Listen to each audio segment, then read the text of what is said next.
This is Gel Blasters. This is for ages 5 to dead. It is our newest attraction here at Champion Valley.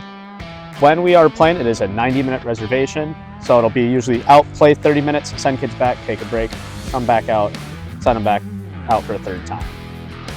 When it comes to running Gel Blasters, the safety briefing is very different opposed to normal paintball. On the gun, there's only two options.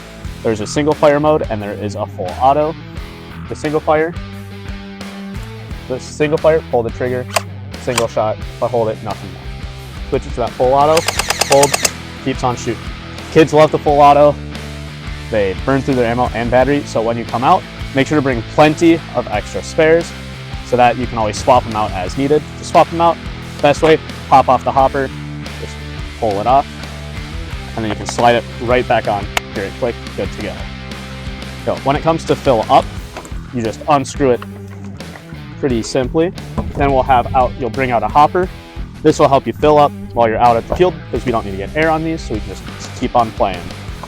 Once you do that, just pull this tab up, let them flow in, pop it out, tip, and then screw on.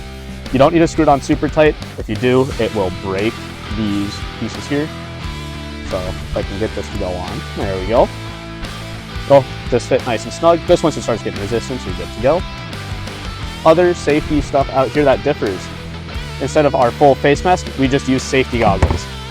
So just get them on, wear them, keep them going. If kids need help, you can always adjust it. There's a little thing, just pull it a bit. You can tighten and loosen them, help them out. All right, when it comes to running out a Gel Blaster group, the first thing you're gonna wanna make sure is that you bring out your guns out to the field and don't hand them out in staging. Kids like to pull the trigger and we don't want people getting hit out there. You're also gonna wanna make sure you bring out a bunch of extra safety goggles. That way, in case parents come in to watch, you have stuff available, or if any kids happen to break, you can get those fixed, as well as your extra gellets. These are the three main things you want to bring out with you. Some other good ideas are to bring out some flags for different game modes, things like that. So, when it comes to a safety briefing for our Gel Blasters, I always start by explaining the gun. So on the gun, we have the two firing modes. We have our single fire and our full auto. You'll show that to all the kids, just let them see how it works out so they know what they're doing. You can give a demonstration, just make sure they have all their goggles at that time as well. I'll also hand out goggles. This should come first. First, you'll want to make sure every kid has goggles, help them get them fitted, make sure they're all good to go. If they're having any concerns, just make sure you do that. And if you're getting any questions throughout the process, that's a good sign. It means they're listening. So always keep an eye on them. If they look like they're getting confused or a little lost as you're explaining something, try explaining it again and maybe change up a few words. For example, out on Hyper, we'll introduce our spawn points. We'll have our black tubes for our spawn points. Some kids will get confused by that, so you can change up the words saying like, oh, that's gonna be your base, so once you're out, you go back there, and things like that. Other important notes to mention is if you don't mention it, the kids will probably do it. So it's always good to mention to please not climb on our obstacles, as well as please do not touch our extra equipment. That way it's easier to manage, and then they'll know that, you'll know that, and hopefully it won't happen. All right, for game modes with Gel Blasters, the main ones you want to stick to are anything that involve respawns. My favorite to start out is with Medic. That way we can keep kids engaged throughout the game time and keep them playing. For Medic, I'll typically give out all blue blasters because we have more of those. And then on each team, I'll give one or two of the white blasters. Those would be the medics. They'd be able to revive their teammates. So when someone gets out, they'll sit down where they are. A medic can come over, give them a high five, something, and then they're back in the game. Once both medics are out, it's their last life. Once the full team's eliminated, that's game. Some other game modes that work really well out here is going to be capture the flag. The best way I find to set it up is set up a flag on each of the 7 stacks of barrels. There's the 2 on top, the 5 on the bottom, on each side. That gives them a good enough distance where they can take cover and also keep going. And again, matches can go fast, so sometimes you'll go up to 2 or 3 captures to win the game in total.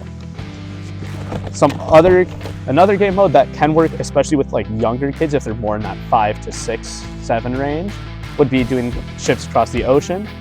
The way that would work is you'd have them line up on one side of the field, you'd have 2 or 3 people in the middle, that would be your captains.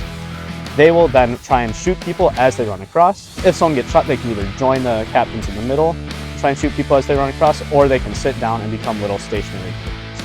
Whichever the kids kind of find more fun. Lastly, I always like to end with a free-for-all. That way they can use up all their ammo, since you can just have them run around, be like, all right, shoot till you're out of ammo. If you're up to it, you can have them shoot yourself. It's gonna hurt, but it's a lot of fun for the kids, and the parents seem to like it as well. One extra note here, when it comes to doing refills, try and send the kids back to their table to get water, any snacks, or use the restroom. They won't go on their own, and that's a good chance to get them any breaks they need, as well as giving you a bit of time to get all the ammo refilled. Filling it up out here, they get kind of grabby and like start grabbing all the different guns. So I just have them come back, set down all their blasters, send them out to go get their stuff while I get the stuff filled up. And then make sure to track your refills with a counter from the building. Once it comes time to clean your gel blaster group, the first thing you're going to want to do is make sure all your blasters are set to off. That'll be when it's in the middle, just on that X. X, pull the trigger, nothing's going to happen. And then check for any smudges. Here we have a little smudge, so we can wipe that down, get it nice and clean, ready to go. After that, we'll put them into a box, like so. You can fit about 5 to 6 in a box. That'll work well for those. When it comes to the goggles, you'll get a microfiber cloth along with a sanitizer that we'll have at the cleaning station. Just give it a spritz on the lenses, wipe it down, and then you're good to go.